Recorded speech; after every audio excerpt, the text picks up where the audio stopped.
Pues a mí me ha tocado hablar de Vasarely, que es algo para lo que en principio tengo una competencia académica un poco dudosa, porque yo no soy el comisario de la exposición, ni tampoco he estudiado especialmente la figura de Vasarely, salvo en lo que ha tenido que ver con la organización de esta exposición, que, como saben, ha venido comisariada por Márton Orosz, el director del Museo Vasarely de Budapest.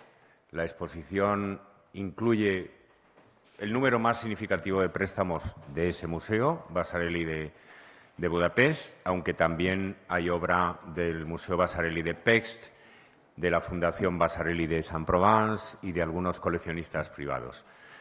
Como hemos dicho, hemos repetido estos días en la presentación, o hace ya unas semanas, cuando se presentó la exposición a la prensa y al público, Vasarely fue un artista que de puro popular estuvo a punto de morir de éxito, porque saturó completamente con su ubicuidad pues los medios, la moda, la vida cotidiana en la segunda mitad de los 60 y en la década de los 70. Y yo he confesado estos días que, como supongo que mucha gente, llegué a odiar a Vasarely porque estaba por todas partes y era como tan obsesiva su presencia. Pero hace unos años, visitando el Centro Pompidou, el Museo Nacional de Arte Moderno, la colección fantástica, la mejor colección de arte moderno del mundo, con la del MoMA, en una de las últimas salas, con unos monumentales gigantescos Vasarely, pensé que me resultó intrigante y me resultó atractivo, y pensé que, como todo vuelve, pues le había llegado seguramente a Vasarely el momento del retorno. Explicamos también en el momento de la rueda de prensa que quizá no era accidental que hubiera coincidido esta exposición aquí, que además precede a una gran exposición Vasarely que va a tener lugar en Frankfurt este otoño, y sobre todo a la gran retrospectiva Vasarely que tendrá lugar a comienzos del año que viene, precisamente en el Museo Nacional de Arte Moderno, en el Centro Pompidou de París. Pues pensé que la coincidencia aquí en Madrid con la exposición dedicada a Sempere, la retrospectiva dedicada a Sempere, no era accidental, seguramente, aunque fuera una casualidad, pero una casualidad de esas que expresa muy bien pues un cierto retorno, ¿no? Un cierto retorno de un espíritu de la época. Como yo no soy una autoridad en Vasarely, no voy a tratar de contarles toda su biografía, su desarrollo, y de entrar a hacer lo que precisamente ha hecho el comisario, Márton Orosz, y que está muy bien explicado en la exposición y sobre todo en el catálogo. Lo que voy a hacer va a ser poner a Vasarely en relación con cosas, sacar aquí a colación relaciones, conexiones de Vasarely con otros artistas, con otros momentos de la historia del arte que a mí me han resultado conexiones intrigantes y que no siempre están citadas o reconocidas abiertamente. A la pregunta ¿de dónde viene Vasarely o de dónde viene el op art, del que él fue el principal precursor, pionero, representante o como se quiera decir? Se puede responder de muchas maneras. Por ejemplo, una manera puede ser y suele ser remontarse al neoimpresionismo, a Degas.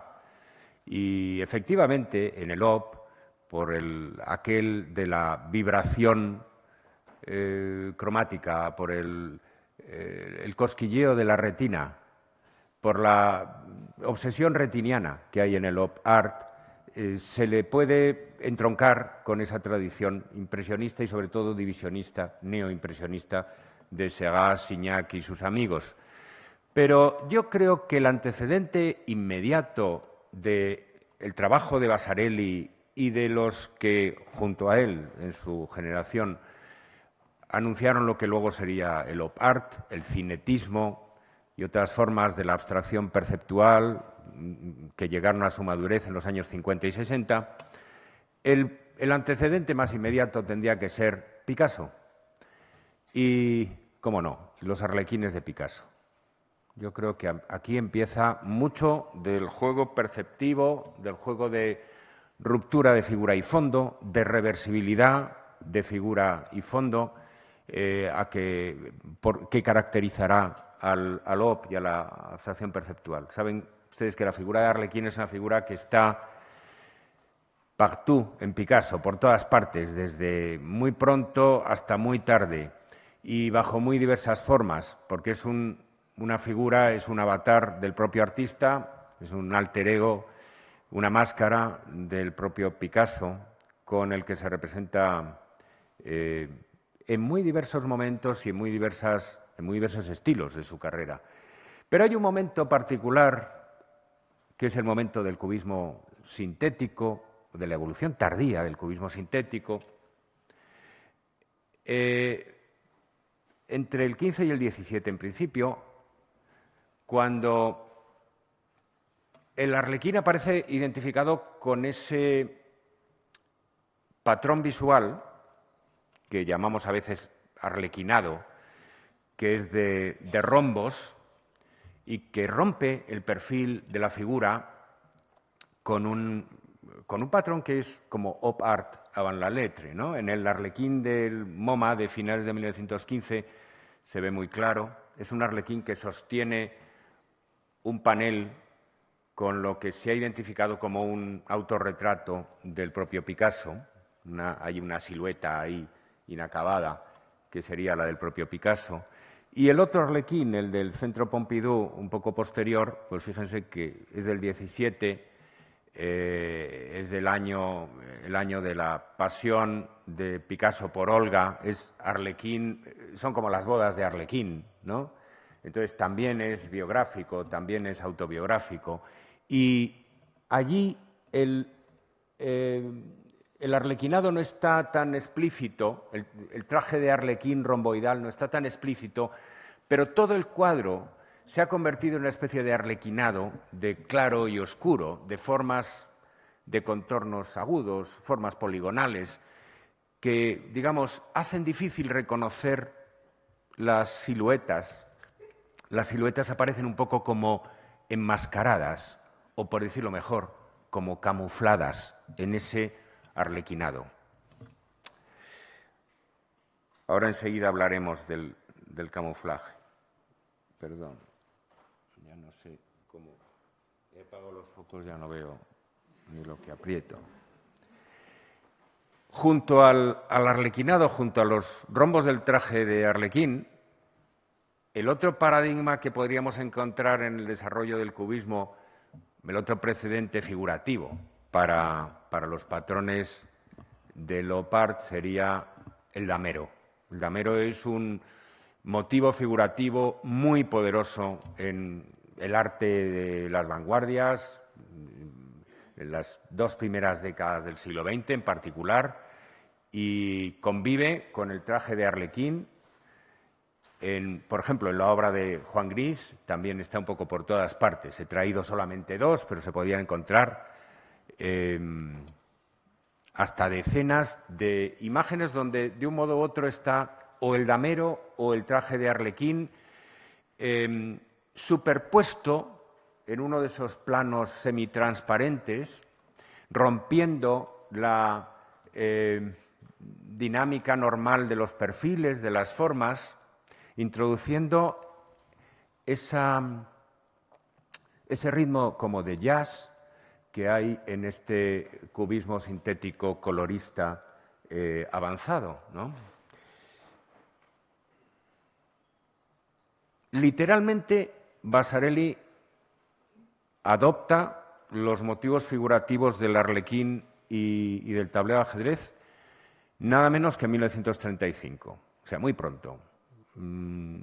Hay que decir, como referencia biográfica imprescindible, que Vasarely se ha formado en Budapest y ha pasado un par de años en una escuela en la Academia Mohály, que está fundada y dirigida por Sándor Borník, un artista que está impregnado de la Bauhaus alemana y que transmite eso a sus discípulos locales, a sus discípulos de Budapest.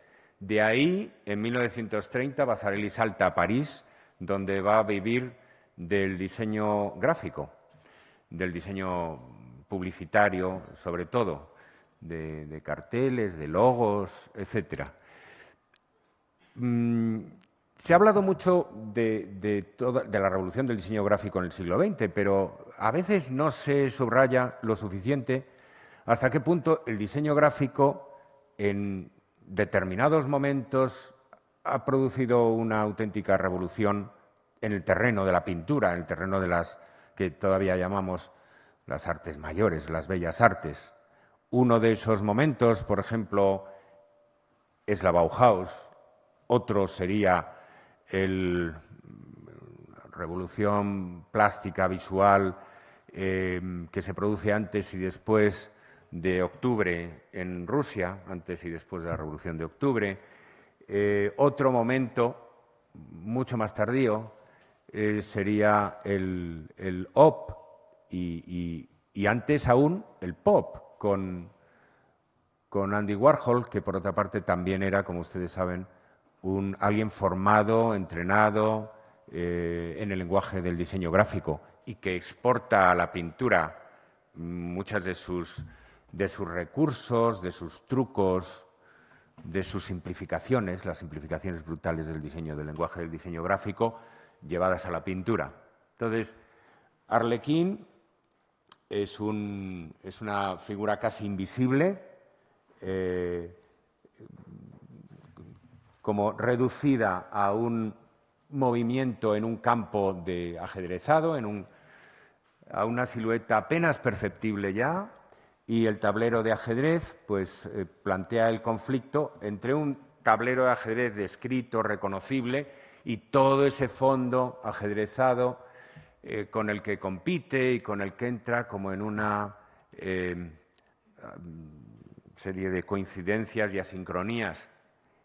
Aquí está ya, se podría decir, todo está incoado, está en germen, todo lo que vamos a encontrar en la obra de madurez de Vasarely.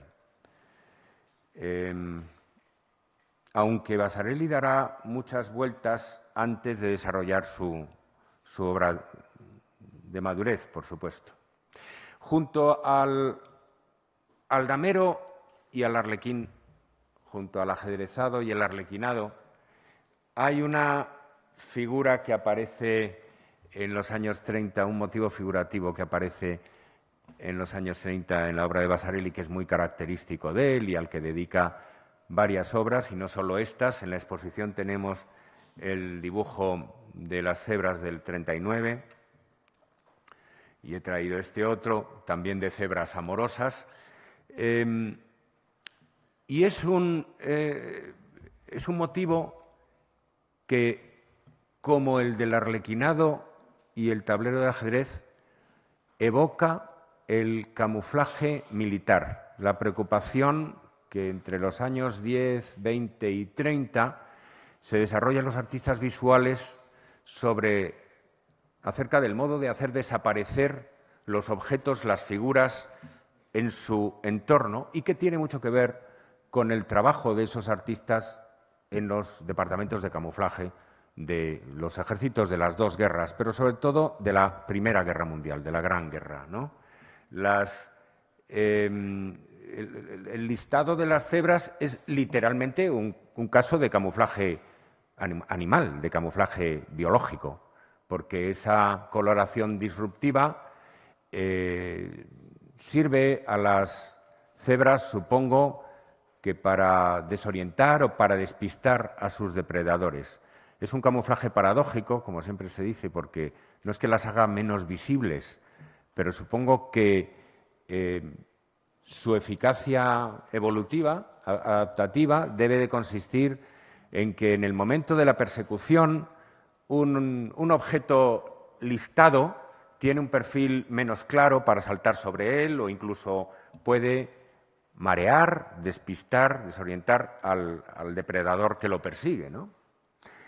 En el caso de los dibujos de Vasarely, para lo que ese listado de las cebras sirve, como servía el ajedrezado y el damero, el ajedrezado y el arlequinado, perdón, es para establecer relaciones extrañas, inéditas, entre figura y fondo. La figura aislada, recortada contra un fondo inactivo, es como un axioma básico de la representación figurativa en Occidente.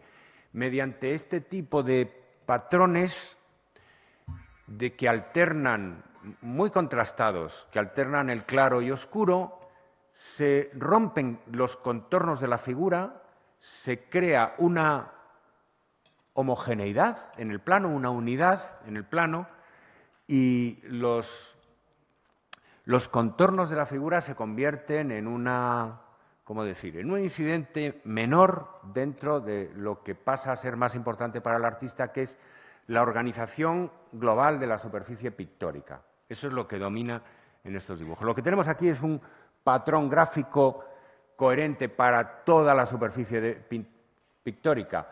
A las cebras las tenemos que ir a encontrar como en un segundo momento, ¿no? Tenemos que ir a buscarlas en esa trama, en ese ritmo visual. En el fondo, lo que tenemos es un tipo de creación plástica que en primer término se convierte en abstracta y solo en un segundo término nos permite interpretarla figurativamente.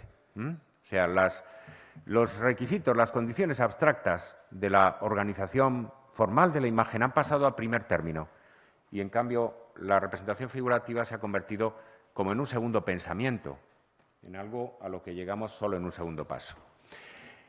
Como no se puede esperar de nadie que sea absolutamente original, en realidad todo esto de las tramas de camuflaje se había hecho bastante en la Gran Guerra y yo cuando veo las cebras de Vasarely no puedo evitar acordarme de Edward Wadsworth, que fue un representante pictórico importante del vorticismo británico y que trabajó en el camuflaje militar naval y se dedicó a pintar de aquesta manera los buques británicos.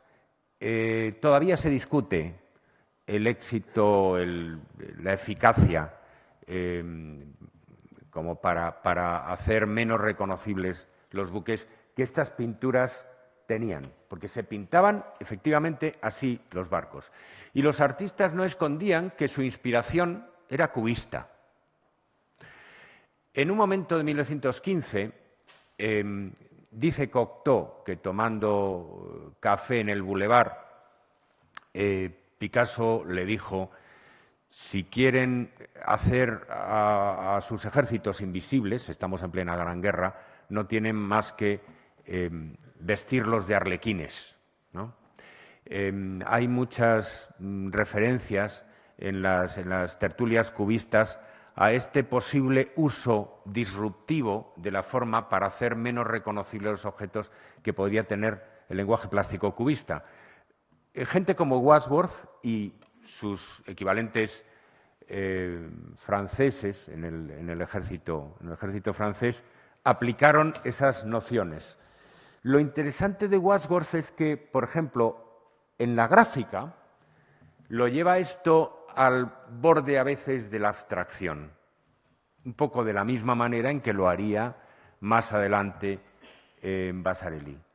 Es decir, utiliza el motivo del camuflaje naval para crear estas estampas, donde, como es el cartel de esta exposición de Wolfer, de gráfica inglesa, donde, de nuevo, como decía antes a propósito de Vasarely, la organización abstracta de la imagen está en primer plano y lo que nos cuesta es encontrar el motivo figurativo, ¿no? Es como el truco de busque el cazador o dónde está Wally, ¿no? El patrón resulta tan abrumador, tan dominante, que la figura queda soterrada, queda escondida.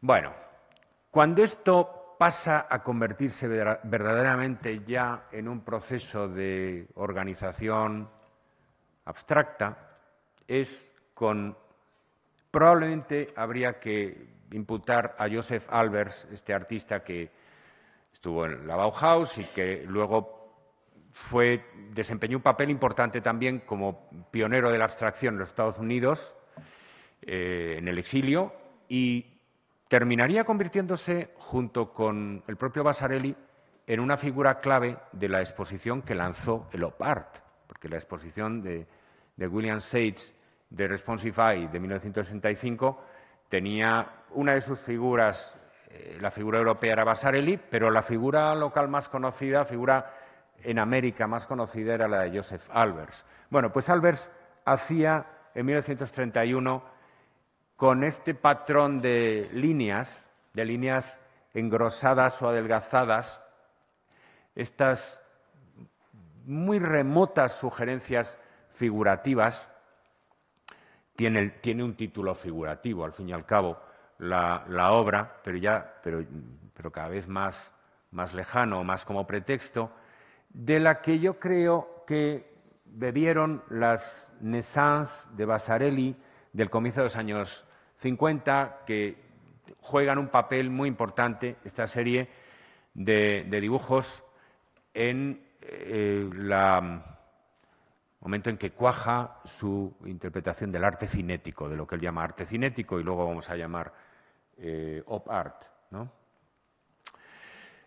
Estamos hablando sobre todo de patrones de líneas paralelas, pero en un momento dado Vasarely, como todos sus contemporáneos, tiene que enfrentarse al dispositivo formal cardinal en el arte abstracto de entreguerras, en el arte constructivo de entreguerras, tanto en De Stijl, en Holanda, como en otros países, en Rusia o en Hungría o en Alemania. La cuadrícula, la retícula. La retícula es, como explicó Rosalind Krauss en un artículo clásico hace ya bastantes años, el dispositivo formal subyacente en la mayor parte de no solo del arte abstracto modernista del siglo XX, sino de manera subyacente también en el arte que no es declaradamente abstracto. El artista en el que la cuadrícula emerge, aflora de una manera más evidente es Mondrian, el periodo de madurez de Mondrian, y aquí he traído pues una composición de su periodo de madurez, de su más bien tardío, composición amarillo, azul y blanco del MoMA, y la he escogido porque, bueno, el color juega un papel menor en ella y la cuadrícula queda más en evidencia precisamente por eso, ¿no? La retícula, porque no es una cuadrícula exacta, sino una retícula cuadrangular. La retícula de Mondrian, como en general el uso de la retícula en la pintura moderna, tiende a acentuar la planitud de la pintura. O sea, tiende a sujetar las formas al plano pictórico, a aplastarlas, diríamos, contra el plano pictórico. Es como una red, como una reja que mantiene pegadas y aplanadas contra la superficie pictórica las formas, los colores. Ahora, cabe explotar propiedades más inestables, más dinámicas de la retícula. La retícula puede tener propiedades menos racionales y menos inertes que estas por las que a veces el arte moderno la ha adorado, la retícula. Por ejemplo, en la bien conocida ilusión de la retícula de Hermann, por el psicólogo alemán que diagnosticó, caracterizó el fenómeno, en una retícula de bandas blancas sobre fondo negro, aparecen en las intersecciones manchas oscuras, manchas grises. Cuando miramos en general a la retícula o cuando desplazamos los ojos sobre la retícula, cuando luego miramos a una intersección concreta, la mancha desaparece. Pero las retículas de blanco sobre negro, mediante esta ilusión de la mancha oscura, gris, que aparece en cada cruce, produce una pulsación, produce una vibración, nos produce una sensación de inestabilidad y de movimiento, que era lo que Vasarely buscaría. O sea que la retícula no es un instrumento tan fiable, como he dicho, tan cartesiano, tan estable como algunos pintores esperaban, y tiene propiedades inesperadas, pero que van a interesar a una serie de artistas, y entre ellos destacadamente a Vasarely, claro. ¿Qué decir de Supernovae, por ejemplo, que es una obra icónica, está en la Tate, del periodo de madurez ya del arte cinético del final de los 50, un momento muy importante en torno a 1960, que es uno de los momentos más espectaculares del desarrollo de la obra de Vasarely. Bueno, lo que ha hecho el Supernovae no es más que desarrollar esas posibilidades pulsantes de la retícula. La retícula puede ser un objeto que se contrae y se dilata, que avanza y que retrocede, que parpadea, que late, por decirlo así. En lugar de permanecer estable, fija, sujetando la materia contra el plano, la retícula puede ser algo vibrante que naturalmente genere sensaciones muy distintas en cada área del plano y amenace por eso también la unidad sacrosanta de la superficie pictórica. Si comparamos, bueno, en el Mondrian también aparecen manchas claras en las intersecciones de las bandas negras, pero eso es un efecto no querido, un efecto no deliberado, es como un efecto colateral, una baja colateral, mientras que Vasarely exalta ese tipo de efectos. Los efectos de movimiento le interesan particularmente y la retícula puede dar lugar a pesar de los pesares, a pesar de lo que parecía, puede dar lugar a sensaciones de movimiento. Obsérvese, por ejemplo, lo que pasa con este cuadrado dispuesto en forma de rombo y cuyas bandas se encuentran en ángulo recto con las bandas del fondo circundante, ¿no? En particular, este triángulo. Bueno, lo que sucede ahí cuando sobre todo movemos los ojos, movemos la vista sobre la superficie pictórica o nos desplazamos delante de ella, que es muchas veces el desencadenante de los efectos más espectaculares del cinetismo, es la llamada ilusión Ouchi, llamada así por el artista japonés que la formuló. Cuando convergen dentro de un área delimitada bandas alternas, contrastadas, en una orientación, por ejemplo, vertical, contra un fondo que tiene otra orientación perpendicular, horizontal, se produce un efecto fantasmal, un espejismo de movimiento. Es decir, nos parece, por lo menos cuando movemos la vista, yo no sé cómo funciona el efecto para la sala porque en principio ustedes no se pueden desplazar mucho sobre la imagen, pero cuando esto lo tenemos en una página y movemos los ojos o nos desplazamos con respecto a la imagen, el efecto es que esto es como una lente que flota y que tiembla algo y que se desplaza levemente. Ustedes no se pueden desplazar mucho con respecto a la pantalla, porque la pantalla es muy grande y, en fin, es difícil. Pero cuando esto se ve en una página, compruébenlo en una página, en una pantalla, con una imagen en Internet, el efecto es de un movimiento, por lo menos ahí incoado, sugerido, y una sensación un poco inquietante de una forma que flota y que precisamente no está sujeta. O sea, estos patrones producen exactamente el efecto contrario al que se perseguía con la retícula, que es colocar y agarrar y sujetar todo. Y estos patrones de bandas y reticulados ponen todo en movimiento, generan una especie de temblor y una suerte hasta de ondulación de la superficie pictórica, ¿no?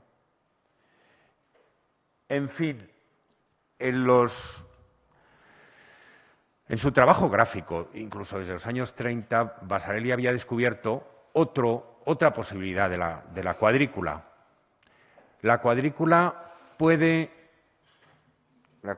cuando es regular, absolutamente, se mantiene absolutamente sujeta al plano, a las dos dimensiones del plano.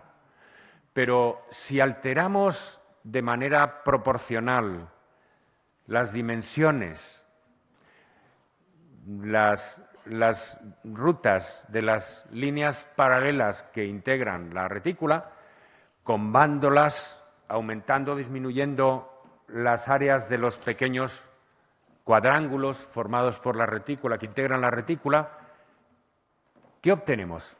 Obtenemos convexidades y concavidades, ¿no? Lugares donde el plano parece abombarse o parece deprimirse. A la cuadrícula le salen bultos y le salen hoyos al distorsionar incluso ligeramente la malla de sus líneas paralelas. Vega 3, de la que tenemos la versión en serigrafía en la exposición, es un episodio crucial porque marca el origen de toda esa serie de pinturas, diríamos, preñadas, en las que Vasarely, a partir de la retícula, crea un gran abultamiento central que amenaza con salirse del cuadro, ¿no? Y ese efecto que es tan popular, que es tan increíble, de cómo la pintura se convierte en volumen tridimensional, el plano pictórico se convierte en volumen. El efecto de abombamiento, bueno, la imagen de Vega no es muy buena, pero no he encontrado una mejor, es del Museo Vasarely de Pécs. Ese efecto de abombamiento es comparable a las distorsiones que en el campo figurativo hace Escher. A veces se ha comparado con cierta frecuencia Vasarely con Escher en muchos de sus experimentos sobre esta relación entre el plano y el ilusionismo del volumen. Los dos comparten un cierto uso perverso de los recursos ilusionistas. Habría que escribir una historia del trompe-l'œil perverso en la modernidad. En teoría, el arte moderno tiene fama de haber vuelto la espalda al ilusionismo pictórico, ¿no? Y de haber despreciado el ilusionismo pictórico. Pero esto no es del todo cierto. En particular, en los años 30 o a partir de los años 30 hay muchos artistas en distintos campos que trabajan dentro de la modernidad, dentro de la vanguardia, pero se interesan por los efectos ilusionistas. Por citarles, por ejemplo, dos en el campo del surrealismo, Magritte y Dalí, trabajan con los efectos ilusionistas pictóricos tradicionales. ¿Pero sirviendo a qué fines? Pues sirviendo a fines perversos, porque le dan la vuelta, diríamos, al fin tradicional del trompe-l'œil. El trompe-l'œil tradicional pretendía asombrar al espectador, a un espectador un poco naif en principio, haciendo pasar lo pintado por lo vivo o rompiendo esa diferencia, ese abismo entre lo vivo y lo pintado, diciéndole, mira, puedo hacer magia a partir de una superficie plana, te puedo dar la sensación del volumen, de la realidad, ¿no? Ahora, el ilusionismo tal como es utilizado por los artistas de los años 30, por Magritte o por Dalí, y más adelante por artistas como Vasarely o por Escher, que se han criado en ese mundo, se han formado en ese mundo de entreguerras, es un ilusionismo perverso porque lo que dice es la realidad no es de fiar.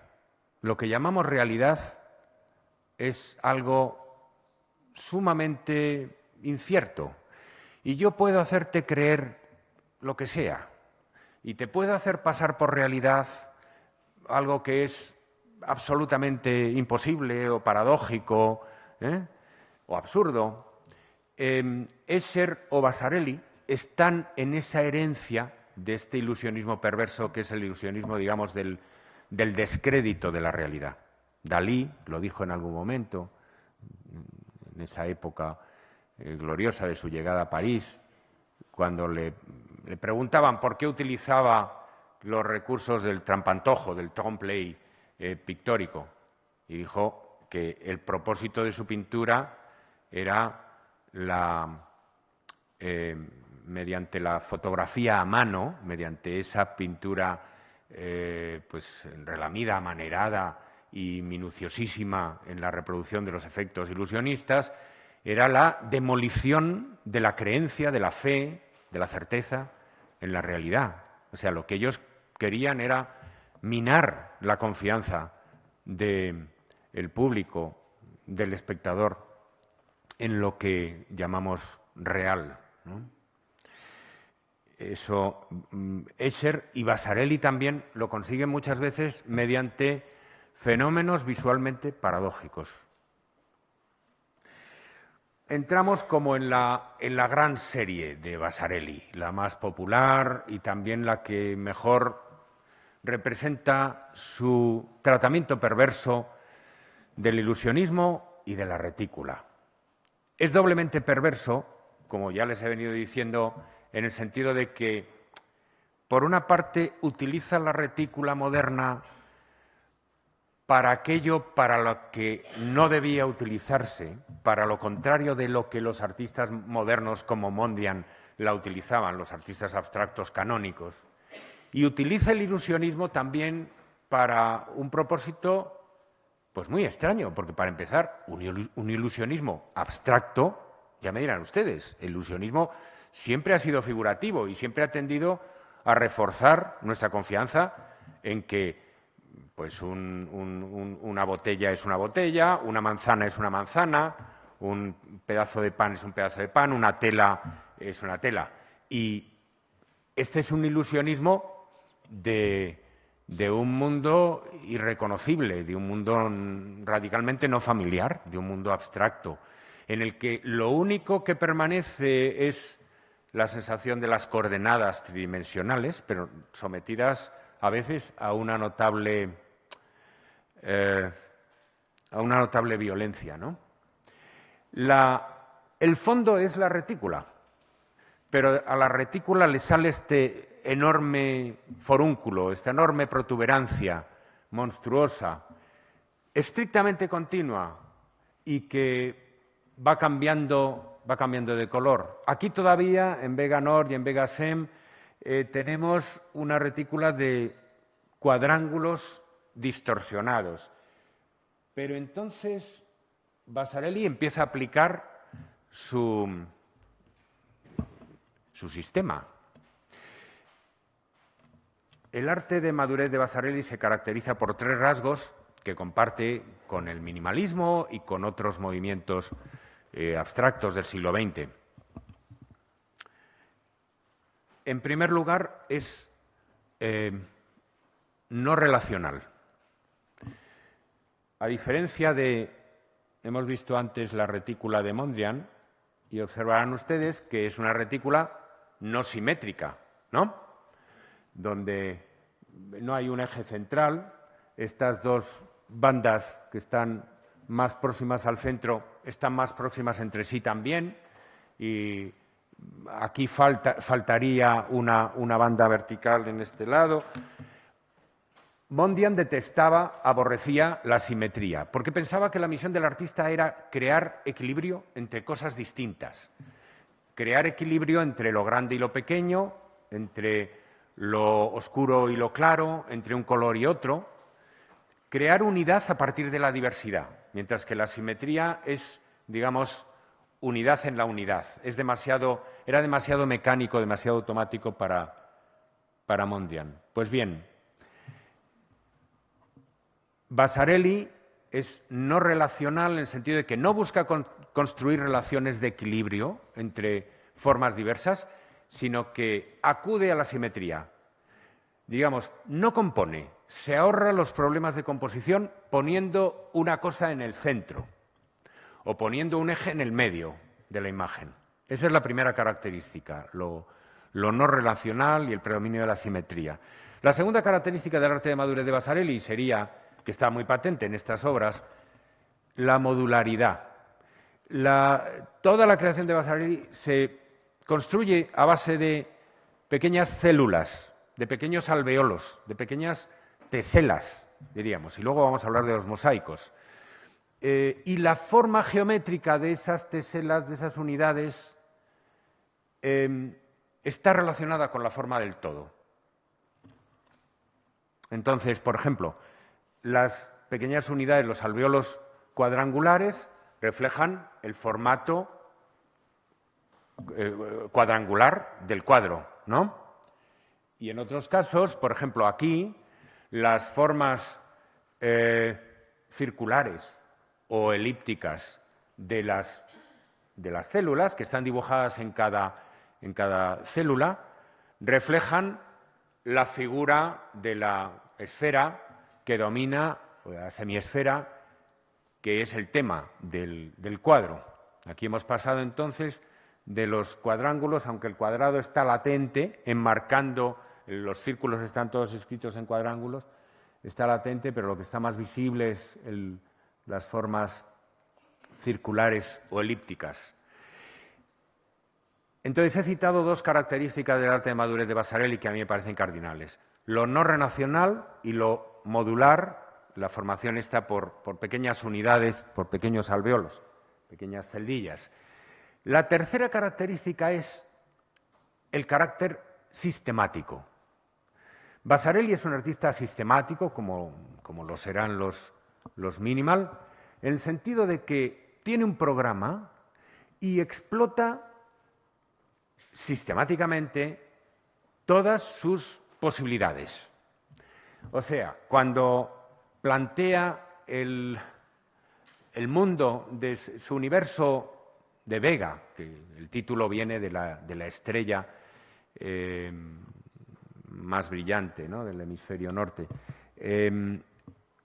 Cuando plantea esta composición, este esquema compositivo básico de un gran círculo inscrito en un cuadrado, pues a partir de ahí explora toda una matriz de posibilidades. Dice, bueno, esto se puede hacer con unidades cuadrangulares, con unidades circulares, se puede hacer estableciendo, haciendo el fondo una cuadrícula plana, o se puede construir un espacio interior en perspectiva a partir de eso.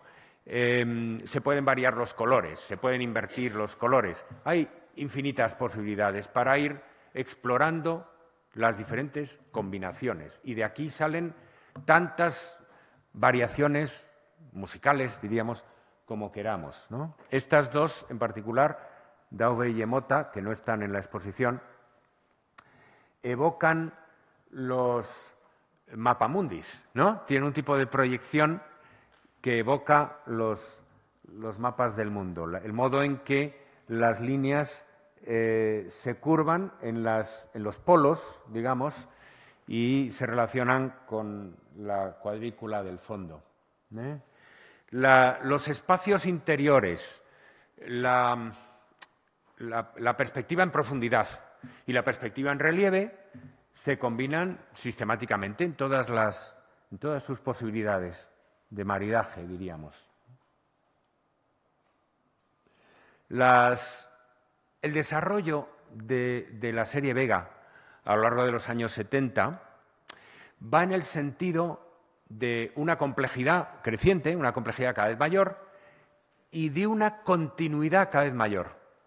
Si Vasarely pone en juego el círculo y el cuadrado, por ejemplo, al final se trata de que la transición entre cuadrado y círculo, entre plano y abultamiento o entre plano y depresión, sea lo más imperceptible, lo más gradual posible, lo más continua. Entonces, en estas obras de madurez de los 70, como Feni, que tenemos a la entrada de la exposición, es la obra más espectacular, que es de la colección Carmen Thyssen, o Bo, que va con ella, es una variante, tenemos una casi incompleta y muy sutil gradación continua, ¿no?, de colores, de tamaños, de perfiles geométricos, etcétera.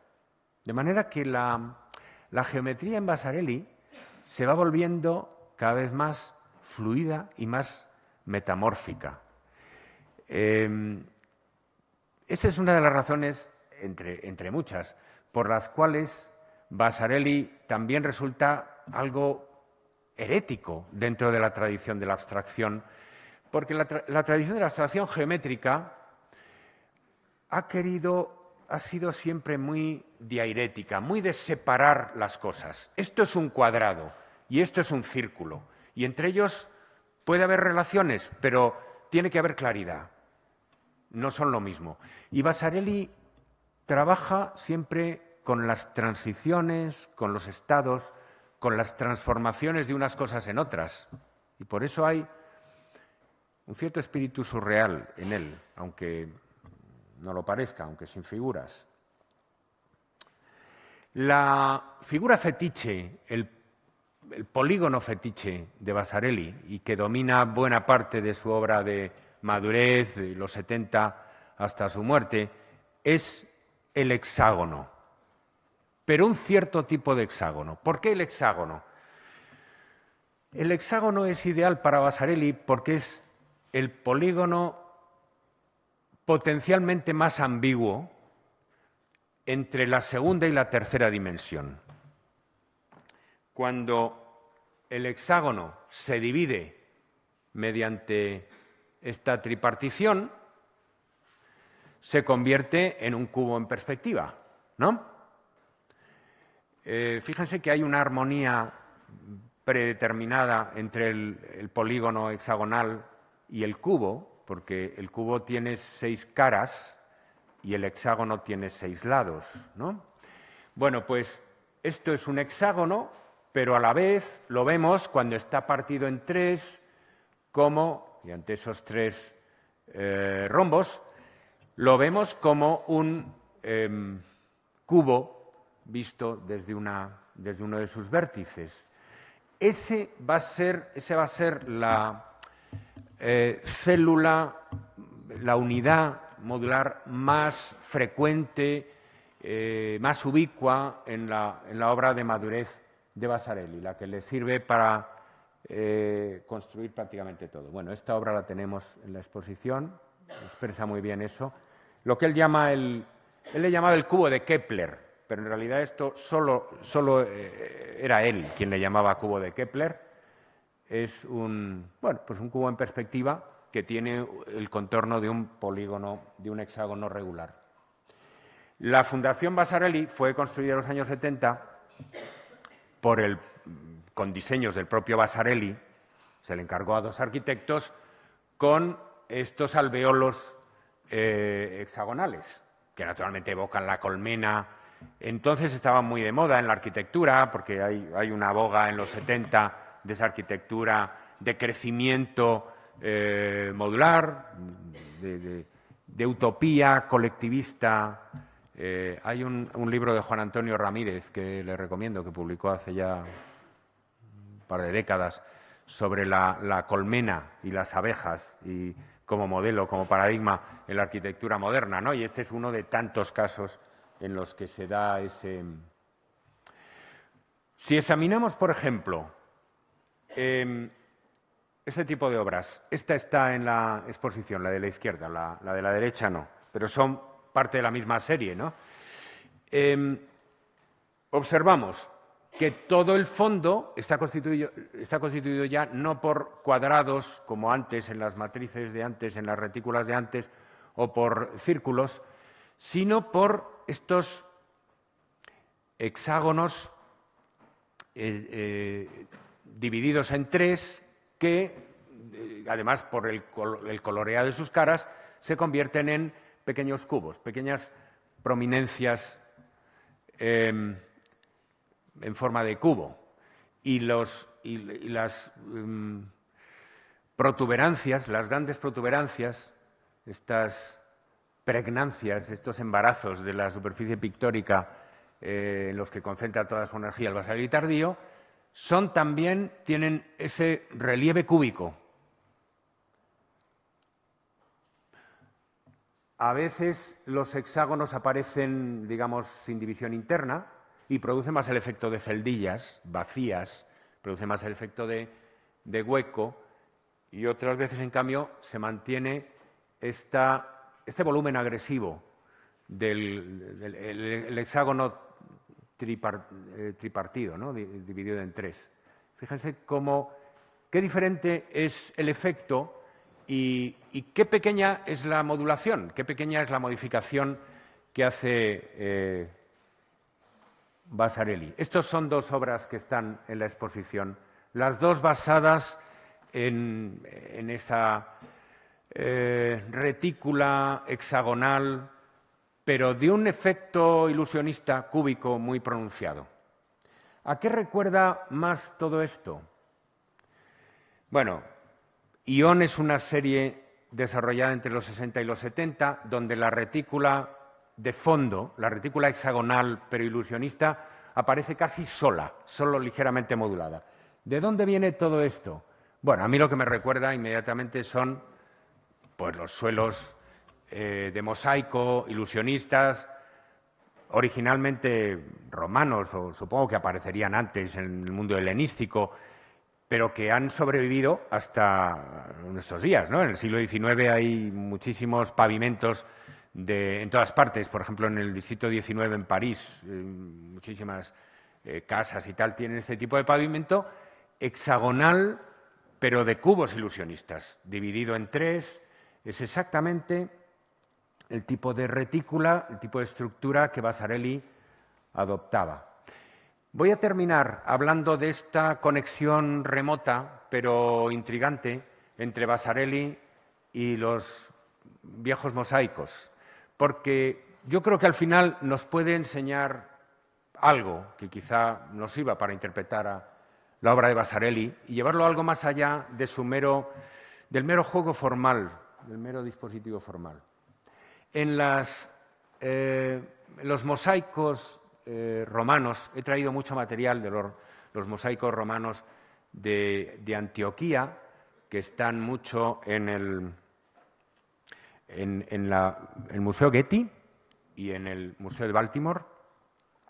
Hay cosas de las excavaciones de Antioquía y que tienen una especial proximidad, digamos, a la organización de la superficie en el op art, porque fíjese que la organización modular, el propio Vasarely hizo mosaico, tenemos algún mosaico de plástico, pero es que formalmente sus obras eran siempre mosaicos de polígonos y de colores, de unidades.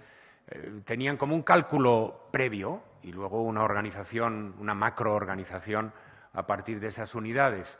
Bueno, los mosaicos, además, romanos combinan las organizaciones poligonales planas con la sugerencia de elementos en perspectiva, en trompe-l'œil, ¿no? Los romanos amaban también, como después Vasarely y Elopart, este efecto ilusionista. Aquí hay estas especie de vigas que sobresalen en el centro de cada una de las celdas, que por otra parte aquí no son hexagonales, sino octogonales. Un polígono que de vez en cuando Vasarely utiliza también. Pero hay hexágonos, vaya si hay hexágonos en los mosaicos romanos, juegan un papel a veces muy importante. He traído Pierre Rouch, esta obra fantástica que tenemos abajo y que presenta como los dos lados de la esfera hexagonal, el lado hueco y el lado lleno. Toda la obra de Vasarely está hecha de polaridades, ¿no?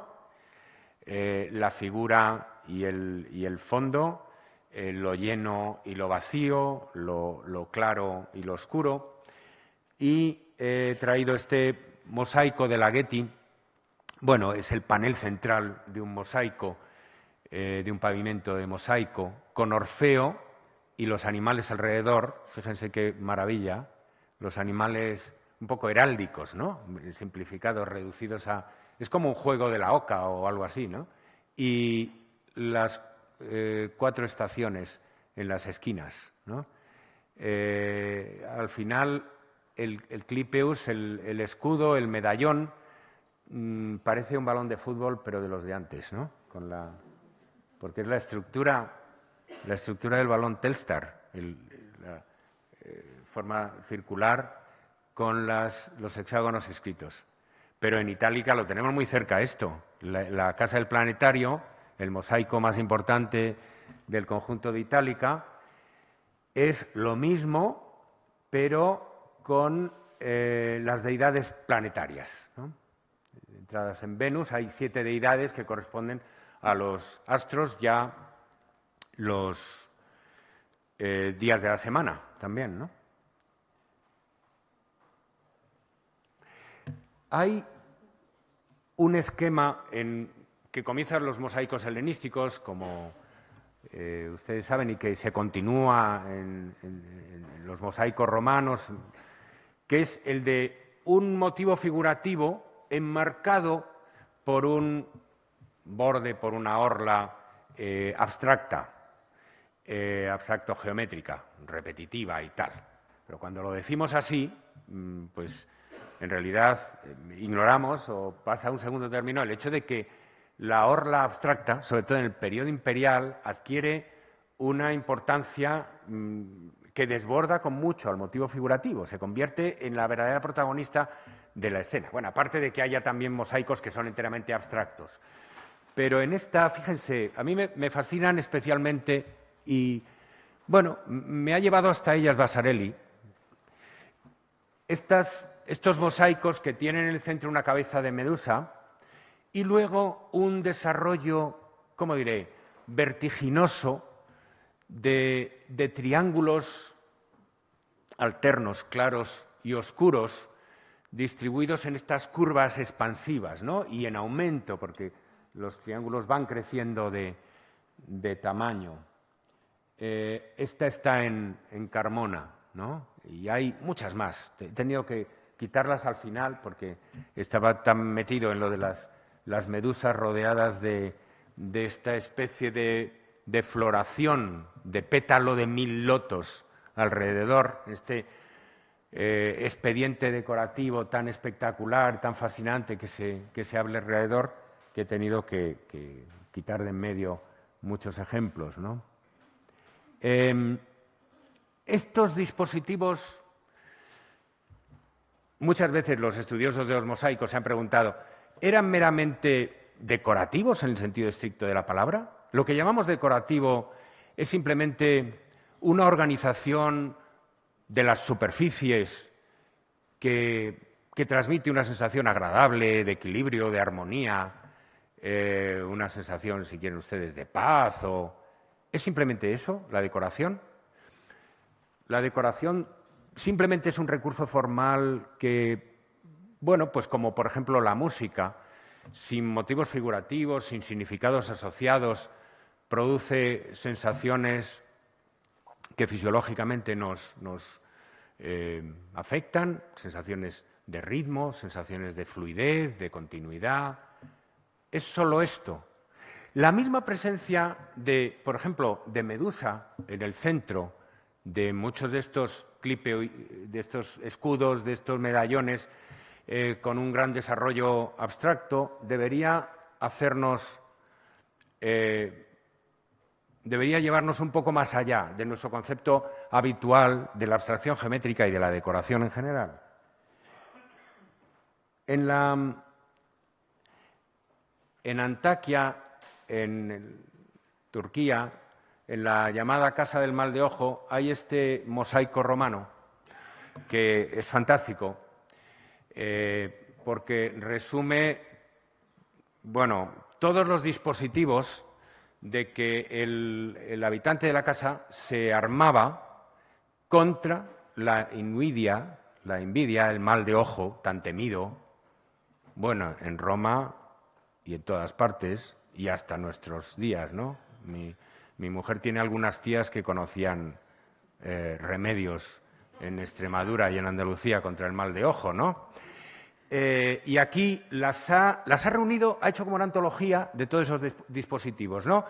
El ojo malo es atacado por un perro, por un gato, por un bicho, una especie de 100 pies, un escorpión, eso es una espada, un tridente, y hay un enano también con un gran falo que está agitando dos palos. Y es como, voy a mover todo esto contra el mal de ojo, todas estas armas. Y arriba pone en griego Kaisu, que significa y tú. Y tú quiere decir y tú más, ¿no? Y tú también. O sea, como eso de tonto el que lo lea, o esto es un espejo que te devuelve lo que me has dicho, ¿no? Si tú me echas mal de ojo, yo te lo devuelvo. Los dispositivos visuales que son tan frecuentes y tan ubicuos en todas partes contra el mal de ojo, pues pueden ser de esta naturaleza, como hostil, agresiva, ¿no? Las garras, los picos, los falos, los ojos también. Todo esto son armas para repeler al espíritu, al demonio, al mal de ojo, rechazarlo, atacarlo, asustarlo, ahuyentarlo. Esto es un aspecto bien conocido, digamos, de la defensa contra el mal de ojo. Pero hay todo un arsenal de recursos contra el mal de ojo que conocemos mucho menos. Hay recursos que, en lugar de atacar al ojo malo, lo atrapan, lo retienen, lo entretienen. Hay, en ciertas regiones de Italia, los campesinos ponen un saco de grano cerca del lecho para que el demonio que se acerque con malas intenciones se sienta irremediablemente atraído a contar los granos. Y mientras cuenta los granos, no hace daño, ¿no? O, por ejemplo, en Japón, en Extremo Oriente, los caminos hacia la casa no se hacen rectos, se hacen zigzagueantes o se hacen ondulantes, laberínticos, porque en ese camino se entretiene a la mirada o al espíritu atacante, potencialmente atacante. Hay infinidad de recursos visuales que nos entretienen con su número, con su detalle, con su minuciosidad, con su virtuosismo, o planteándonos problemas, paradojas visuales, planteándonos figuras imposibles, planteándonos figuras inestables. ¿No hay en el op art en Vasarely algo de eso, algo de someter al ojo a un poder hipnótico, ¿no? Que lo retiene, que lo mantiene ahí pegado, porque a veces ante esas figuras no podemos como dejar de contar, dejar de mirar para adelante y para atrás, no podemos dejar de ver esta figura en relieve y luego en hueco, y constantemente vamos y venimos con la mirada, digamos, en torno a ellas, así demuestran su poder, este poder adherente que fija al ojo y le impide que ejerza su poder amenazador, destructor. Entonces, quiero defender que a lo mejor una buena manera de entender que el OPART no es simplemente un expediente decorativo, sino que va más allá y que pretende poner en juego poderes mágicos muy antiguos, atribuidos desde muy antiguo a la pintura. Desde ese punto de vista me parece que podríamos entender mejor el sentido y la fascinación que ha provocado en nosotros y que provoca todavía la obra de OPART, el arte de este movimiento y la obra de Vasarely en particular. Muchas gracias.